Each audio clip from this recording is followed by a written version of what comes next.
siang ini Allah masih beri kita kesehatan, kesempatan, nikmat umur yang panjang, sehingga kita masih bisa untuk melaksanakan ibadah puasa Ramadan pada hari ini. Mudah-mudahan ibadah puasa dan amal-amalan kita lainnya diterima oleh Allah Subhanahu wa taala. Amin ya rabbal alamin. Salawat dan salam Allahumma salli ala sayyidina Muhammad wa ala ali sayyidina Muhammad. Mudah-mudahan kita diberikan syafaat dan bisa bertemu dengan beliau di surga Allah. Amin ya rabbal alamin. Para pendengar radio Suara Kampar dimanapun berada, tema tausiah zuhur kita pada kali ini adalah tentang zalim. Berbicara tentang persoalan zalim, sering mungkin kita mengartikan zalim itu mungkin seseorang membunuh orang lain, kemudian si A mencuri harta si B, zalim. Namun dalam kamus bahasa Arab, zalim itu diartikan menempatkan sesuatu tidak pada tempatnya. Maka apabila kita menemukan dalam kehidupan kita hari ini seseorang tidak lagi menempatkan sesuatu pada tempatnya, berarti mereka telah melakukan sebuah kezaliman. Rasulullah sallallahu alaihi wasallam bersabda dalam hadisnya, qala Rasulullah sallallahu alaihi wasallam, kata Nabi dalam hadisnya, az-zulmu salasah, zalim itu dibagi kepada 3 macam. Yang pertama kata Nabi, fa'amma zulmul lazi la yughfar. Yang pertama adalah kezaliman yang tidak diampuni oleh Allah Subhanahu wa taala. Fasyirku, itulah yang disebut dengan syirik. Kezaliman yang tidak diampuni oleh Allah, fasyirku, itulah syirik. Maka seseorang yang melakukan syirik itu adalah perbuatan zalim, yang kezaliman ini tidak diampuni oleh Allah Subhanahu wa taala. Hari ini mungkin teknologi semakin hari semakin canggih. Mungkin orang berpikir, mungkin orang tidak lagi akan melakukan bentuk-bentuk kesyirikan. Namun semakin maju zaman, ternyata orang juga semakin banyak yang syirik. Betapa banyak seseorang yang ingin hartanya tidak berkurang. Ketika berangkat melaksanakan ibadah umroh, diambilnya kopiahnya, kemudian digesek-gesekkan di dinding Ka'bah. Ketika kami bertanya, untuk apa digesekkan kopiah ke dinding Ka'bah? Kebetulan saya Ustadz di kampung punya kedai. Ya, mudah-mudahan ini bisa melariskan kedai saya. Ini satu bentuk kesyirikan. Dan syirik itu adalah bagian dari kezaliman. Para pendengar radio Suara Kampar dimanapun berada, kemudian syirik apalagi yang dilakukan oleh umat pada hari ini.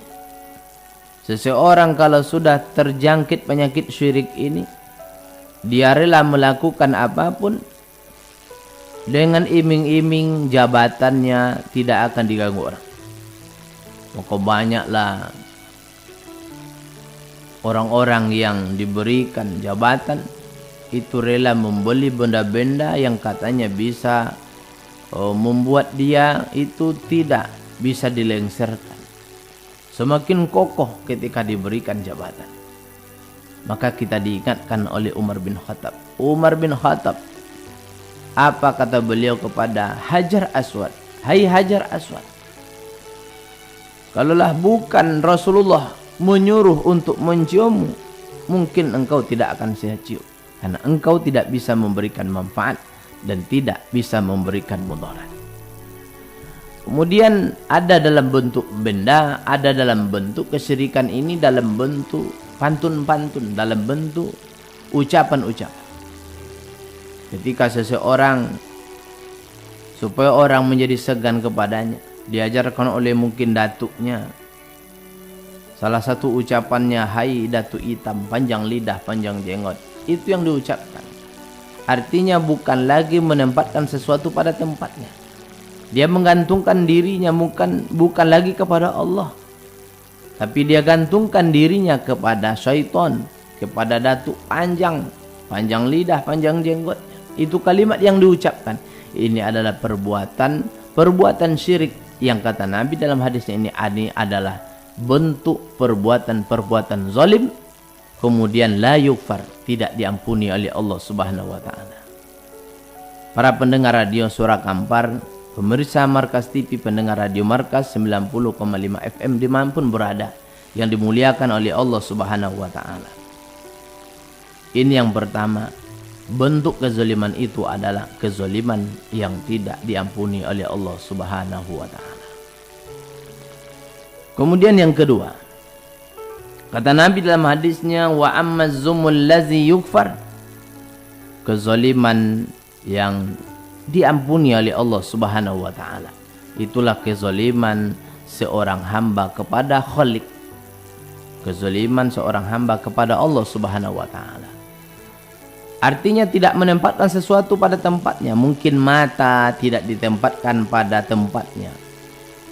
Artinya tidak melihat pada tempatnya. Lidah tidak berbicara pada tempatnya. Kaki tidak dilangkahkan kepada tempatnya. Kezaliman seperti ini, kata Nabi dalam hadisnya, az-zulmul ladzi yukfar. Kalau betul-betul kita mohon ampun, zalim seperti ini akan diampuni oleh Allah Subhanahu wa taala. Maka ketika Aisyah bertanya kepada Rasulullah sallallahu alaihi wasallam, "Ya Rasulullah, jika saya menemukan nanti malam-malam Lailatul Qadar, apa sebagusnya yang harus saya baca, yang saya minta kepada Allah?" Maka Rasul mengajarkan doa, "Allahumma innaka afun karim, tuhibbul afwa fa'fu anni." Kita diajarkan oleh Rasulullah berdoa, sesungguhnya engkau maha ampuni oleh Allah Subhanahu wa taala. Ini kezaliman yang kedua. Zalim ketika mungkin lalai kita dalam berzikir, lalai kita dalam melaksanakan sholat, bertaubat kita dengan sungguh-sungguh bertaubat, yufar, sesungguhnya Allah akan mengampuni dosa-dosa kita yang telah berlalu. Kemudian yang ketiga, kata Nabi, wa ammal ladzi la yusraku faqassallahu ba'duhum min ba'd. Kata Nabi, yang ketiga adalah kezaliman yang tidak dibiarkan oleh Allah Subhanahu wa taala.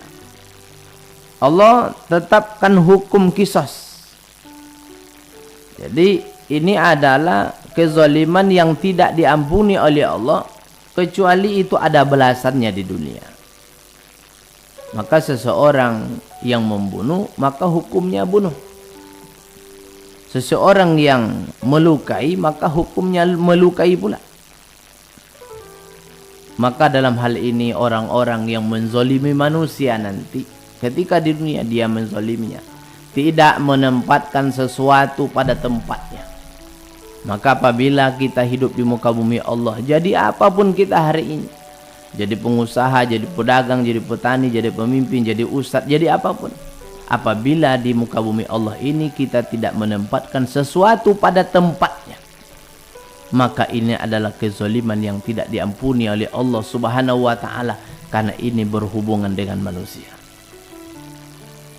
Kita mungkin bisa mengambil contoh seseorang yang pantas mendapatkan bantuan, kemudian tidak mendapatkan bantuan. Orang-orang yang diberikan amanah untuk membagi bantuan ini, kemudian dia tidak tempatkan pada tempat si penerimanya. Ini adalah kezoliman. Kezoliman ini nanti tidak diampuni oleh Allah Subhanahu wa taala, karena ini menyangkut hubungan dengan manusia. Maka apabila kita zalim di muka bumi Allah ini, kita menzalimi manusia satu RT. Bayangkan, satu RT yang kita zalim, berarti satu RT pula lah yang nanti yang tidak diampuni oleh Allah Subhanahu wa taala. Artinya apa? kita akan mencari-carinya. Kemudian lebih dari itu, mungkin satu desa yang kita zalimi, mungkin satu kota, mungkin satu kabupaten, satu provinsi, atau satu negara yang kita zalimi. Bayangkan pertanggungjawaban nanti di hadapan Allah Subhanahu wa taala. Tapi ketika kita berdosa kepada Allah, kita sholat malam, berdoa kepada Allah, menangisi dosa-dosa, wa baki atik, kita tangisi dosa-dosa kita, Allah akan ampuni dosa-dosa kita. Namun apabila kita zalimi seseorang berhak mendapatkan itu, secara realnya dia yang mendapatkan bantuan itu, kemudian dia tidak mendapatkan, kemudian kita bangun di tengah malam, sholat tahajud, kita memohon ampun kepada Allah, ya Allah ampuni dosaku ya Allah, salahku ya Allah, seharusnya si anu yang mendapatkan bantuan ya Allah. Banyak selama ini bantuan-bantuan yang datang, mungkin dari langit kan namanya, mungkin bantuan sapi, bantuan kerbau, bantuan gajah, bantuan apapun. Apabila seseorang itu salah dan tidak menempatkan itu pada tempatnya, bayangkan zummul lazi la yukfar, kezoliman ini tidak diampuni oleh Allah Subhanahu wa taala, karena ini menyangkut hubungan dengan manusia. Maka barang siapa yang masih diberikan oleh Allah Subhanahu wa taala umur yang panjang, di dunia kita mungkin masih bisa mencarinya. Kalaulah gara-gara kita tidak menempatkan sesuatu pada tempatnya itu gara-gara kita cinta kepada keluarga, ingat ketika kita mati, kita akan ditinggalkan oleh keluarga kita.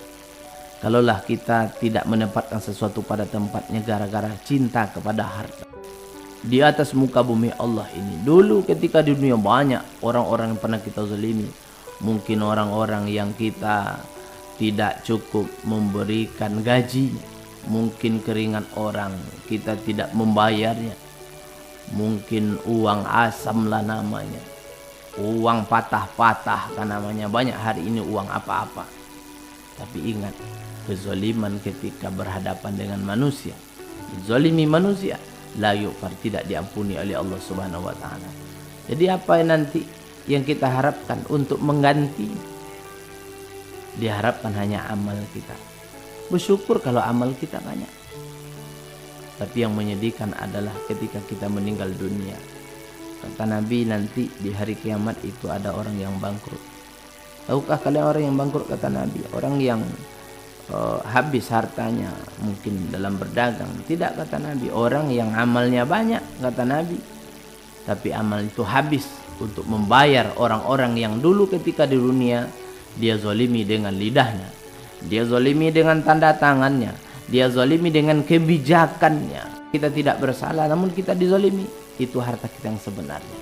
Itu adalah pemberahaan kita, kemudian tabungan kita yang kita kenal dengan tabanas, tabungan yang sabananya.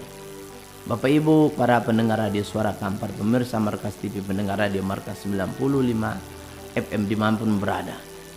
Jadi bagi kita yang masih diberikan umur oleh Allah Subhanahu wa taala, maka berusahalah untuk memperbaiki diri kita. Apalagi kita sedang berada pada bulan suci Ramadan. Artinya dunia itu bukanlah orang yang mempunyai harta yang banyak.